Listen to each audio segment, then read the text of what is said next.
why is to shine as a bright light, want to live limitless. It's about inspiring others to go that same path, to understand their inner calling. If we all have curiosity in our mind, if we have open-heartedness, then there's no need to have a war. I really believe that we're all one and that we need to help each other. It's not about changing the world. It starts with yourself. And then through you shining, through you being an inspiration, there will be others following your path. The companies need something. We produce individuals to actually serve these companies. And I think that's fundamentally flawed. Career is not enough. It starts with explanation. It's way better to show, but the best is to let people experience it. Then it gives them more sustainable profit, more money. We actually came off road. Said, oh, that's a path. Nice, let's walk it. But that was a path of animals. When we looked back, we thought it's more dangerous. The measurability bias, or even saying that the best things cannot be measured. They haven't had the chance to connect, and everything that is different is dangerous. It shouldn't matter if you have a different nationality, a different skin color, or anything.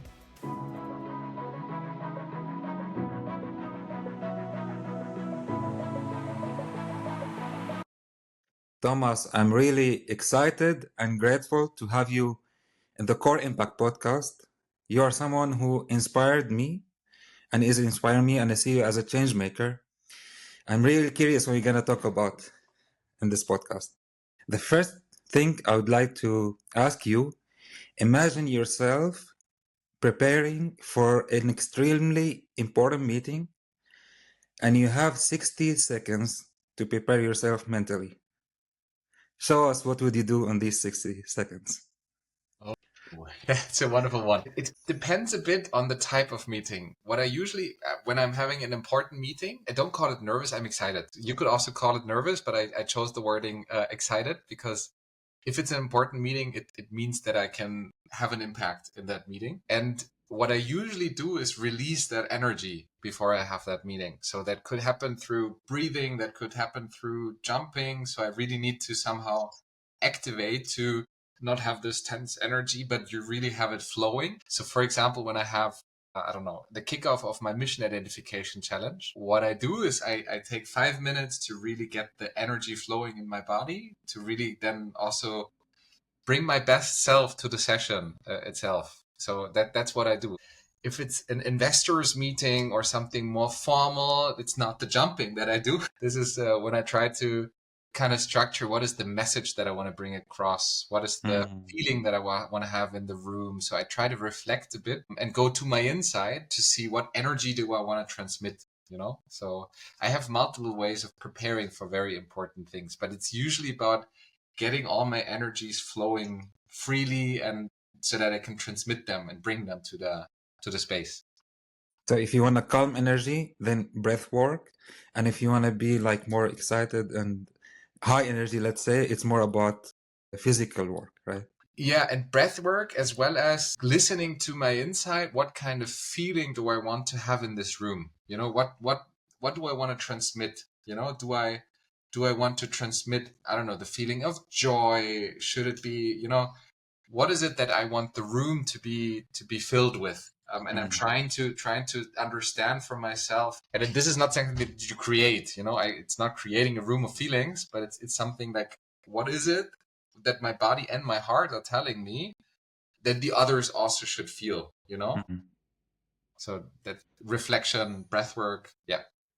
So start with clear intention. Exactly. And this is the first question I like to ask you about intention, and it's about your why. What is your why? Why Tomorrow University? And why do you do what you do every day? That's a very deep and a great question. So my why is to shine as a bright light.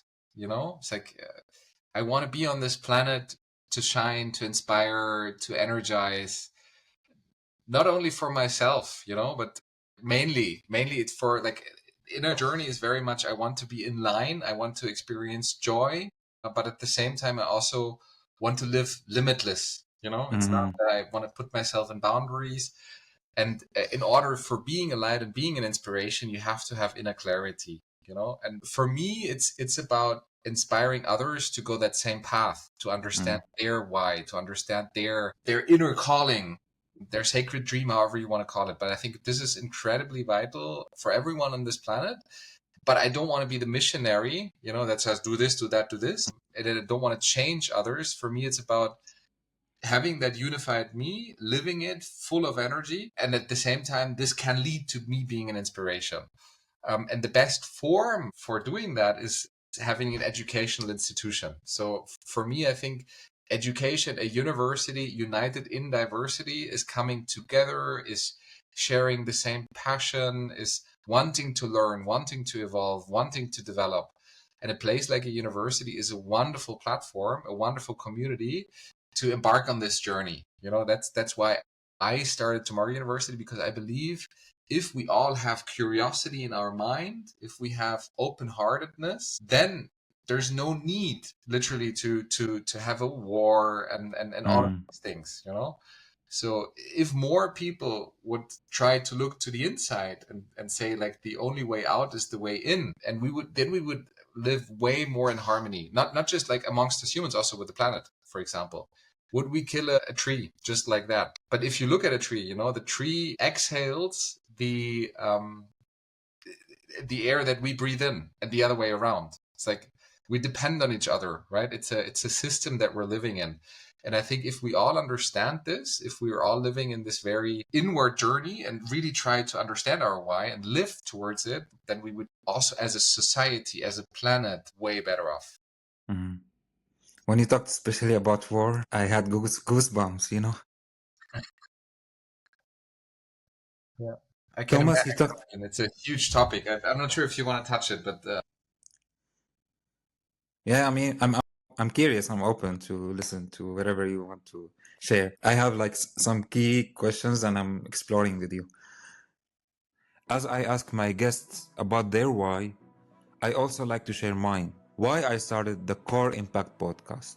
After working across companies, cities, and cultures, I kept noticing the same pattern. Most people around me were burned out, disengaged, and only lived for the weekend. I also experienced it myself.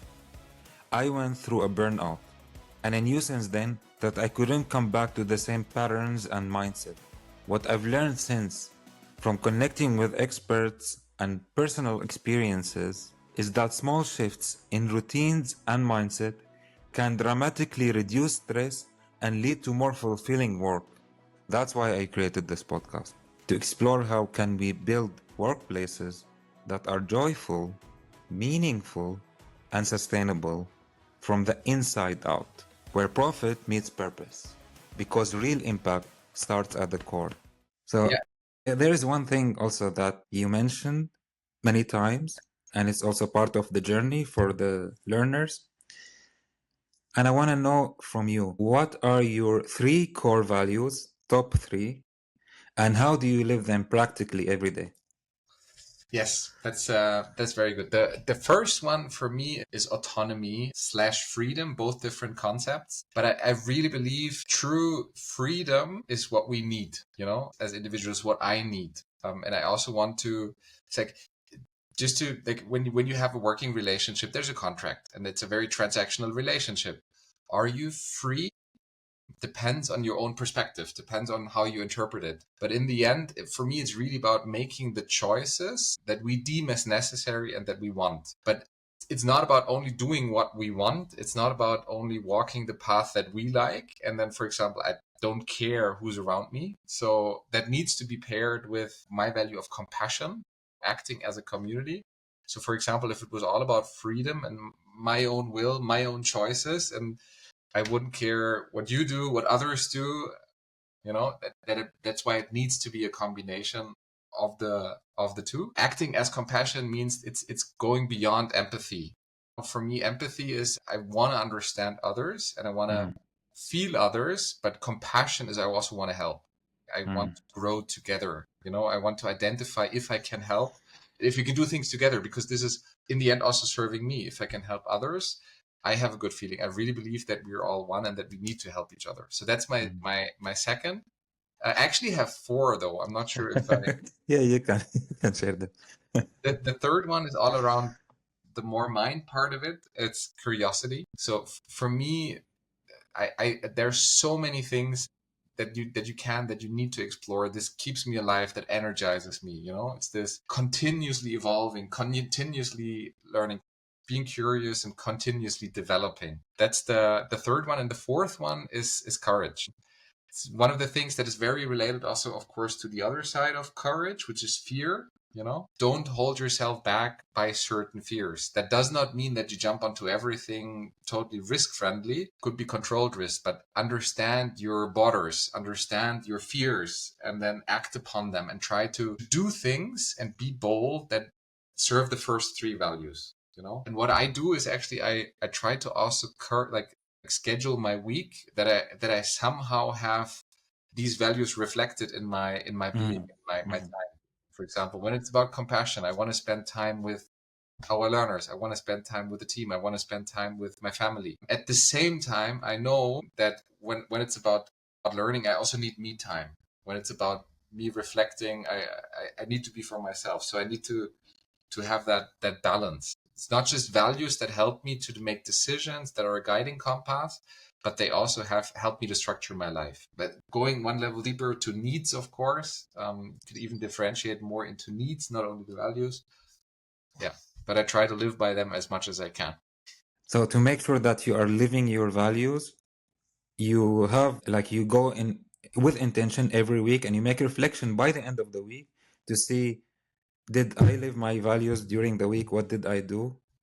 This is how you. Yeah, I don't have a weekly spot where this is where I reflect. I mean, I have a 2 hour slot on Friday afternoon where I wrap up my creation week, not the work week, because I don't call work. I call it about Mm, creation. So that's this time where I reflect on the week itself and also start preparing the next week. It's more like a daily reflection. It's not a weekly reflection. So I try to spend some time doing gratitude every evening and then also journaling every evening. But it's more embedded in my day than in the week. I like also how you concentrate on which term are you using. For example, here instead of work, you say create. Yeah. Instead of we say assignment or so, we call in the university challenges, right? Yeah. Yeah. I think words and communication make such a difference. I mean, yeah. In German, for example, a lecture is the translation is you're reading something to someone, you know? And that's why I think we need to call our sessions a challenge discussion, because in Mm, the end, learning happens on eyes level and learning happens when you're active. And it's not about, you can read your own books, I don't read a book to you. I don't need to have a 60-minute monologue to you. Doesn't make sense. mm. If you can do that asynchronously, you don't need to be in the room together. It's really valuable to watch these great lectures and to watch these great videos, but we don't need to be in the room together. It's not necessary. So that's just one thing. But I think being cautious about the right words and being reflected is one of the things that we all need to do. Mm. Now the next question, I think you can anticipate it after the first few. What is your mission, Thomas? The more mission, the more how. So this is for me educating and empowering the change makers of the 21st century. For me, it's really about, I created this university, Christian and I created this university to help others start that journey from within, to serve as a platform. And I want to help others. That's why in the mission, it's very strongly this help, Mm, to find their mission, to find their calling. And in that mission, I also say empower, because it's, for me, it's about empowering. You grow your own self-consciousness, you grow your self-confidence, you're able to self-manage. So empower is the one part. And then the second is educate. And educate for me is not only the cognitive part. This is still crucial, but we have more level. It needs to be the emotional part as well. We need to educate ourselves on us holistic human beings, the body part, the semantic intelligence that we have, that we carry. So that's the educate part. And for me, change makers, life is all about change. It's the inward journey is also identifying who you are, right? This is not the outward journey where you say, I want to become version X. I don't know. I have an inspirational role model and I want to be this person. No, it's more like, what's my essence? And try to go inside and try to understand who you are and live by it. And by this, you will induce change. It's not about changing the world. It starts with yourself. And then through you shining, through you being an inspiration, there will be others following your path. Right? That's why I called it, one of the reasons why I called it core or impact. Yeah, I wonderful. was inspired by it, and inspired, for example, one of the things also from the Catherine, the professor, with her Yeah, book, The United States of You. She focuses a lot on the core. absolutely. So now the question is, why do you make it a necessity for all the students to go through what we were just talking about? Purpose, values, mission, and vision. We even didn't talk about vision and many other things. Why is it essential for each student to start with it? It's the root, it's like, this is kind of like, if you build a house, it's the foundation. You also don't start with the roof. Mm, You start with the foundation. And there are some that have done this inner work already, that is not, it's not completed. It's not like you're doing it in a 3-week challenge and then you're done. It's like, mm, you have your purpose, you have your mission, good. Like, I have my ECTS, I'm good now. This is a journey that continues for years if you do it right. It's a quest. It's like, there's this misconception of having a purpose and a mission, as if somebody, you would find it or you would have it in a short amount of time. It's a quest, and I think being aware of this quest, this is what this initial phase brings.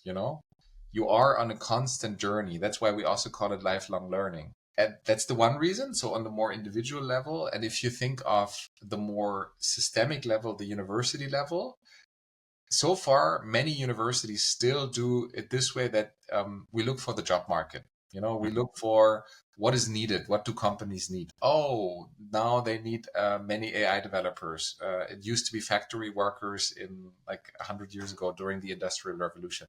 And then we prepare everyone by helping them to code.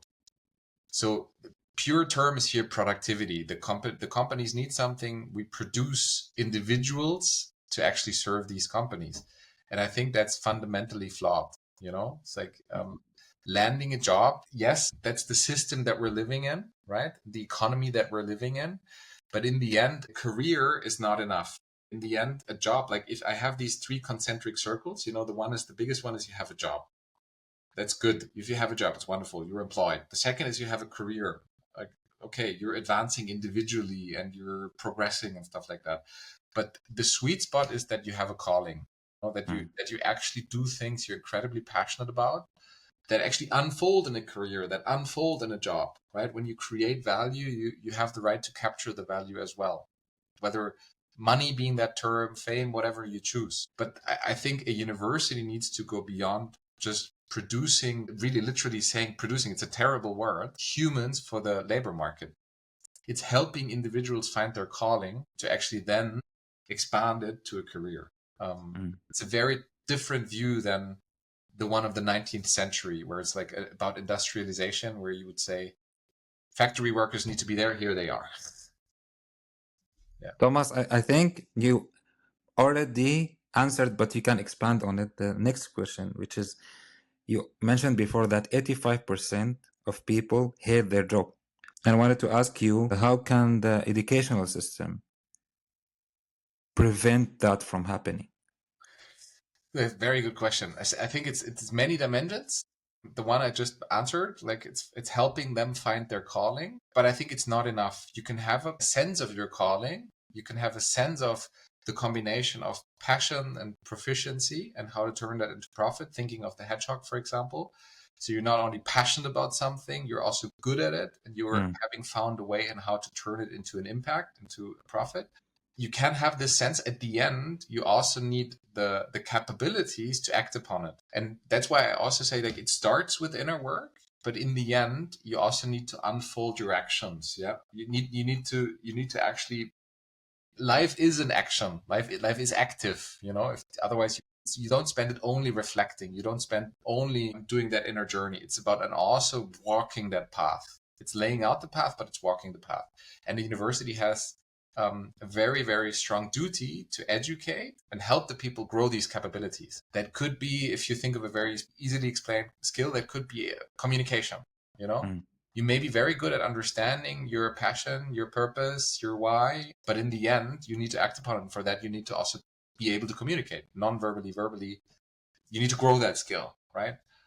There's so many more. It could be also managing your emotions, you know? It's also incredibly important for leadership. If you're leading a team, you need to be able to understand and manage your emotions, deal with uncertainty. It's not only about finding your why, but it's actually being able and enabling people to act upon it. This question just came to my mind now. How do you explain to people who are not there yet, at least in this, they might find it very philosophical or a bit abstract. How can you always bring these things into simple examples and, make it simple for people to understand? And in the end, it's very important to understand all these concepts, but the most important thing is what you're saying is to make connection. I believe it's explain is only like 5% at maximum. You can explain these things. They won't be internalized. For some, they will be inspired and like, okay, I want to understand this better and actually go deeper. I really believe in show as a second stage, and that's why for me, it's about also when I am teaching, when I am in these sessions, I talk about my examples, but even better if you have others that have been on that path that serve as an inspiration. So for example, in my sessions, mission identification, by now I've made it a habit that I always invite 5 people that have successfully gone through their mission and really show how it changed their lives, And then the third is even letting people experiences. That's even better. Through mini formats like, okay, you can do this exercise, see what it does for you. And if you don't like it, leave it, But it's the best is action, as you say, challenges and really jump on these challenges. If you remember, we have the seed money challenge during the onboarding, where it's about not a lot of things that we give to you, but just this create value in 2 hours, figure it out. You have to be active. You have to do things. You're experiencing what it means to actively learn, not to passively consume. So that's to me the 3 levels. Explain is, I think, the weakest one, but it starts with explanation. It's way better to show, but the best is to let people experience it. And then, by the way, last stage would be if you really successfully completed a certain milestone, help others experience it. Act as a community and become a mission coach, for example. We also have this by now in mission identification. If you would want to become one, yes, everyone that has started this journey serves as an inspiration for the ones that are starting the journey. Yeah, well, we can talk about it after, of course. Great. Then, Thomas, I'm curious about this, and this is also a question that came to me. Someone asked me to ask you, from your experience, how much of a difference does it make for companies to have clarity on purpose and values? Do you have experience to say it usually affects their financial performance after this? Like after they know their purpose, they define it, they know what are their values, they act on it, then it gives them more sustainable profit, more money. I think it's a given. I can't give you the statistics, the facts about it, but there's a lot of evidence on it. I think you just mentioned one of the numbers, 85%. That's from a quite old survey, the Gallup survey. If you know that one, that surveyed the organizations bigger than 500 and tried to identify, do the people really believe in the values, the mission, the purpose, and can they identify with it, and do they like their job? And that's where 60% were like, more or less. And then there was roughly 25 even negative, saying I cannot identify with this organization, and only 15% roughly that were positive. And if you think of that, the clearer you identify with the organization, the mission, the purpose, the more clarity there is, and clarity is then also felt and perceived, the stronger the effect, of course, on the performance. If you have people that are working against the values of an organization or the leadership team or however the organization is structured, it cannot perform financially well. Katrin, I mean, she told you too. She always has this analogy of the plane. With the wing, the one part is the more numeric part, the KPIs, the structure, the OKRs, the financials. The other is the culture, the values, and how the people behave towards each other, the attitude, the ways of working. And then the central part is the purpose, the why, and the mission. And the plane can only fly if the wings are having the same weight, if there's a strong core part of it. It cannot fly if you only talk about financials and you're like, I don't care about the culture, I don't care about the purpose. So it's absolutely clear for me that this is a must have for any organism or organization. Mm.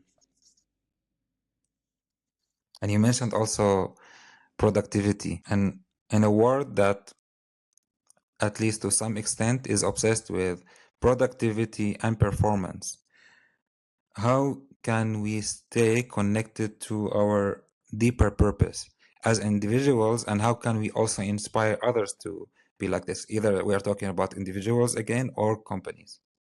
I think it needs a balance. So if you think of performance, if you think of productivity, this is something that comes very much from our mind, from our cognitive capacities, right?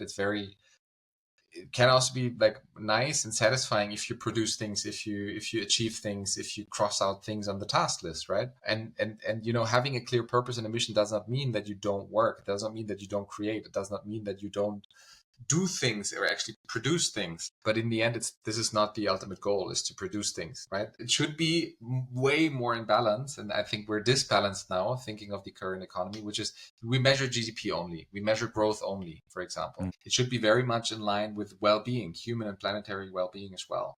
So what do we need to thrive? And that we wouldn't only sit down and reflect.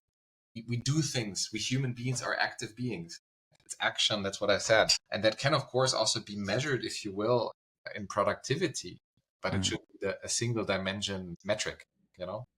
So in the end, we need balance, and we need to be clear. What does it mean to be human? What does it mean to have a planetary system with humans? And how do we want to actually live together? And it should not only be about GDP, productivity, the labor market, and all of these things.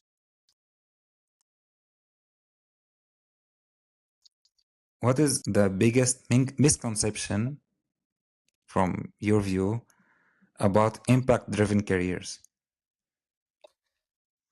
That it is something that you put on top of the existing logic of a career. You have a career, like a typical one. You go to school, you have a good education, then you go to university, but you choose your university degree based on what the market wants, based on the most attractive jobs out there, and then you land a job. And then potentially you can add some flavor on that job, which could be, I don't know, I do a great job in a great company that is aligned with the sustainability development goals, blah. That you follow the traditional path, but you put a cherry on top with the sustainability lens. You need to rethink, it's like it's not this 3-stage life that we go through: education, work, it's retirement. It's literally lifelong learning, and it's literally us starting with this quest from within and then gradually growing, and continuously developing, continuously being on that quest. And this is a very different view than what is an impactful career. An impactful career means, as early as you can, try to identify your passions, connect them to your proficiency, try to turn them into an impact, define your values, your needs, be bold, be courageous, try out new things. But you're not done then when you're 50 or when you're 60 and then you retire and all of a sudden, I know you don't need to do anything anymore. You're going to be incredibly bored. You're going to continue doing things if you really found your passion. There is no such date as retirement with 65, and that's the oldest people on this planet. Many of them were incredibly productive until the very old days, and that may have very different forms. But it's not that they finally stopped at 65 or 67. It's like, now I just need to relax. You have to create forever instead of work forever. Yeah, I don't think you have to. I don't think you have to. I think you want to. I think you always want to create yourself, and you want to continue exploring. You want to continue doing things. It's not this, there's this incredible phase of work lasting for 40 years, and now you can reap the benefits. It's not it. You also mentioned in your posts that one of the mindsets of a high impact leaders is to stay calm when things get crazy. How do you stay calm as a leader? I have, of course, my own mechanisms to understand my emotions, and then also to manage them. But I think beyond the more typical ones that we already talked about, like when preparing for a meeting, I think it has a lot to do with the concept of responsibility. So for me, there's this misconception that too much responsibility is bad, right? Because it gives you so much burden. But if you depict the word responsibility, it's the ability to respond, right? It's your ability to respond to any given situation, and that how you perceive a situation, that's only defined by you. You could now start to curse at me and shout at me if you wanted to. And that is an external, I will hear it with my five senses, but how I respond to that, that's my ability. That's me, you know? And I think once I fully understand this, once I fully understood this concept, this is incredibly powerful. Because in the end, no matter how the situation is, you're the one that perceives it with your senses, but also beyond, you know? And I can respond based on how I perceive it. That's responsibility. That's why it's not bad to have, it's good to have responsibility. To be differentiated also from accountability, of course. But I think thinking in this radical responsibility concept, this is incredibly powerful. Trying to understand what is within you, and do you have to react in a way that it's expected from you? You have a reason for cursing or shouting at me, right? You have a reason, but do I need to fulfill your expectations in this moment? This is purely my own interpretation and perspective. Can you give us an example, either from you personally or some other who inspired you, how they were very calm in a really crazy situation? I mean, there's a lot of, if it's about leadership, I'm not going to choose an example from my organization now, but I'm going to choose something that happened to me last week. Self leadership, but also family leadership. Me and my son, we were on a hike. We were in Austria and we were on a hike. He's 12. I love hiking. He loves hiking. He's very, very sportive.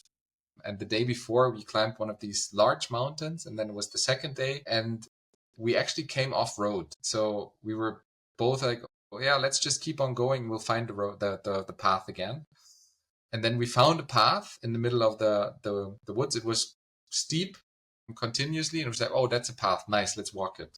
But that was a path of animals, you know? The animals walked it, not the humans. We didn't realize until we were very, very far up. So we were already half the mountain up, and then there was only like a lot of stones and very like, we should not have crossed this path. But we both said we'll do it because after that there will be the more like woody region where you can easily then go to the next. So we passed it, and that was already dangerous because some of the stones started to fall. And it was like, and then we had made it, and then we saw a rope where you could. So we was like, oh, that seems to be a human path, but it was one of these ropes that only the people that have proper gear and the professional climbers used. You were like, okay, we only have to take this 30-meter path, and then we're there. So we again decided to do it because when we looked back, we thought it's more dangerous, to again pass the path. So we did that, and this is where it continued like that for 3 hours, and that was really incredibly risky what we did. And in terms of reflection, I could say it's totally stupid father, because my son panicked in between, but there was at some point no point of return. We could not go back. It would have been way more dangerous to go back. There was no way left, no way right. So I could now curse myself, criticize myself. How could you? How stupid. My big learning is I'm not going to do it again. But if I'm off road, I'll try to find the road back again very, very soon, the path very soon, and not just continue walking. That's my learning. At the same time, in this situation, for me, this was also leadership of him, of my son, and then of us as a team. So he didn't blame me for anything.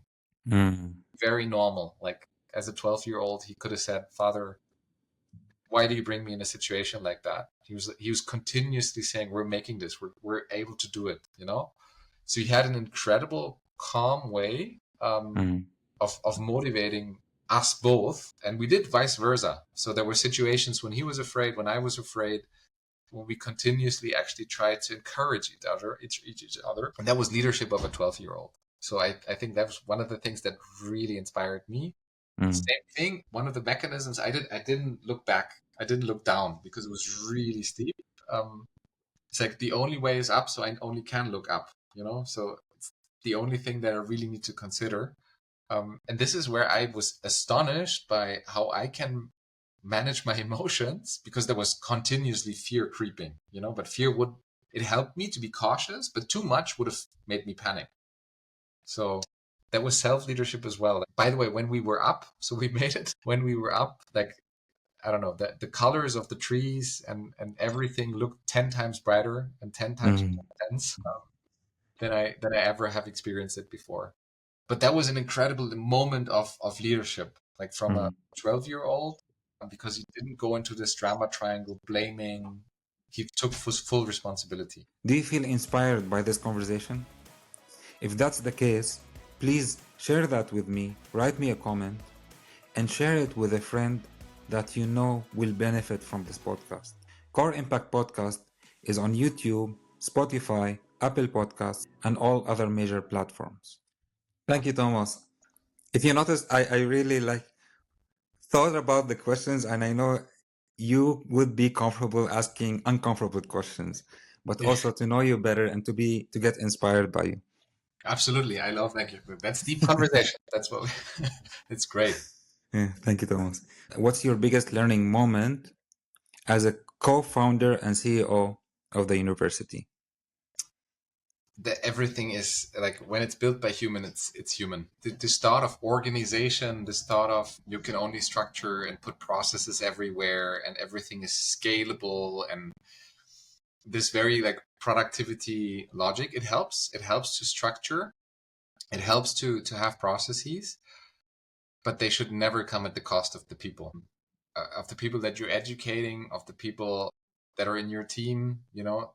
It's the human connection, the social part, the human touch first. And for example, like, we're growing. Luckily, there's a lot of learners that are attracted to my university, which is incredible, which is great. At the same time, everyone needs to have the same chance to be educated and to be self-empowered and to start that inner journey. There's that there are so many that should not come at the cost of anyone that is joining us. And sometimes you get carried away by wanting to have an impact and your ambition. And that has happened in the past 4 or 5 years, that I shifted the balance between, okay, wow, we can touch a lot of people and we can help a lot of people to start this journey, but then forgetting what does it take to actually touch them, thinking in the ambition mainly and not in but we need to go deeper with everyone. Mm. You need everyone to really go deep. You don't want to have them just like on the surface of that journey, just like do a 3 mission identification, then you're good. Mm. It needs to be the continuous flame and that continuous spark that is ignited. And that needs to be the priority. It's the impact on us. It's our understanding that every learning is deeply social and is deeply connected with the human touch, that there is a strong community. And technology is only a means, this cannot be the answer. Mm. That was my biggest learning, because when you're excited and when you're like, oh, so many people want to join us, let them all in. This is when you can get carried away by the mind logic of all it takes is quantity, it's depth, it's connection, it's change, it's impact, it's finding your core. This is how we measure, this is how we Mm. understand. And there is something called the measurability bias, or even saying that the best things cannot be measured, you cannot quantify Mm. everything. So it's just not possible. You can measure That's many things, but the best and the deepest things you can't. This is the first time I hear it, but it's really deep. Yeah, And it's against the mind, right? it is absolutely against the mind. But it wasn't a eureka moment not a eureka moment, but a slowly emerging understanding is that when you think of organizations that try to measure everything in light of AI, data is the new oil and everything needs to be measured, everything needs to be captured through statistics, data, facts, figures. The best things can't be measured. I don't believe they can. Talking about technology, how do you see the technology shaping the future of the education and work at the same time? So I believe that technology helps us on many dimensions. For example, we're now being connected through technology. We don't have to sit in the same room. We can sense and feel each other still. I mean, it's not comparable than a live podcast, of course, but it connects. So if used right, you can really have that deeply, desperately needed connection around the globe with very diverse backgrounds, sharpen this understanding of diversity, for example, of cultural differences, that we are all one, that we're not 192 different nations and only the nation counts, but it's literally the humanity that counts, right? The human being that counts. It shouldn't matter, and but people that don't experience this, technology helps us to experience. Apart from mobility, technology helps us to experience, but it shouldn't matter if you have a different nationality, a different skin color, or anything, right? But I at the same time, being compassionate, understand why people have, because they've never experienced it. They haven't had the chance to connect, and everything that is different is dangerous. That's where technology in education really helps to help us be united in diversity, to really live this original meaning of university, to have a global community, to be truly connected. At the same time, I also think it can give access to knowledge, technology. So you don't, as I said, you don't need lectures anymore. So you can actually learn way better asynchronously, potentially in the future, not with lessons in our app, but with an AI tutor, to get the right knowledge and to get a tutor and some feedback and some guidance, even that you can actually with humans focus on the core parts, which is more the emotional part, the holistic human being, but the conscious part. So I think this will change a lot if we use technology for the right ways. Technology cannot replace a human in being a teacher, for example. For certain extents it can, but we as a community, we're learning way better together than the individual with an AI tutor, for example. So, yeah. And there's many more things that we could talk about when how technology changes work or education. Imagine we are in 2035. If all leaders led from their core, from the inside out, how would the educational system and the workplace be? We wouldn't need an educational system then. If you really say all leaders, then you don't need institutions that are governed like university, because then everybody is a learner themselves, because everybody is a leader. That means the entire planet and every human being leads from the inside out, right? To me, a leader is not necessarily entitled to be a leader because they lead an organization or a team. Everybody leads themselves. And if everybody's leading from the core, that means everybody's learning, everybody's evolving, everybody's diving deeper. Then we don't need educational institutions. We will have communities and different forms of communities, right? And work will most probably also be very, very different, not so transactional as it is right now. It will be way more creational and way more compassionate, way more transformative, in joining one or another in the quests. But it will not be measured through the metrics that we know today. I hope that answered the question. Or did you mean the leaders of organizations that we still didn't have? I think in 2035, 10 years from now, organizations will have a different form, but we will have organizations the way we know them. Different form, you mean smaller? I believe, yes, that we will see, but it's, you cannot predict the future. It's just my assumption that we will see way more individuals working, creating on their own account, and less large, huge organizations. Maybe you'll see smaller organisms, and there will be some bigger prevailing for sure. But I believe there will be more and more people going in that self-empowered direction. Maybe wishful thinking. But there's also a trend. You see the number of currently freelancers increasing. So the statistics kind of back these arguments, but we never know how the future unfolds. So, yeah. Is there any kind of jobs that you could predict will be in the future? that do not exist now, because we know already, also we studied this, that many jobs will be created that we don't know about now. Can you predict any of them, especially like big ones that people might either not think about or underestimate? I wouldn't want to predict a job because I'm very certainly going to be wrong. I can rather predict what I believe is necessary to actually educate yourself and to grow yourself and to thrive. And I think with AI, but also with the other technological developments that we're currently seeing, but then also the societal development, the global development, what is needed more than ever is the more human, the more conscious part of us. The more emotional, like the emotional intelligence, being able to connect, to act with compassion, being able to lead with compassion, being able to interact in very different ways. Collaboration is one of the core skills that you'll see. Communication, all of these skills, competencies that are very, very related to emotional intelligence, semantic intelligence as well. Like try to understand what is your body, what is your mind, what is beyond, don't want to go too much into spirituality, but I think understanding these concepts is incredibly vital. There's also the prediction that developers per se, so the hard skill of coding is decreasing in its needs because AI, you see like products like Lovable just currently going through the roof. The AI tool that actually, I mean, they're calling their mission, I think it's building the last piece of software. With Lovable as an AI tool, you can literally build any software or technology currently already. So learning how to code, yes, maybe good. At the same time, the question is, do we still need that in 10 years, right? The coders, the AI developers. I think it's way more about understanding and applying technologies than actually coding them and building them. So that's my prediction, that it's very much about, if you think of our competency framework at TUU, I think it's still very, very valid. It's all about self-empowerment, self-management, emotional and social intelligence, which you need to grow. That's the second. You still need a very strong cognitive capacity. I'm not neglecting that. I think the mind needs to be continuously educated and sparked with curiosity.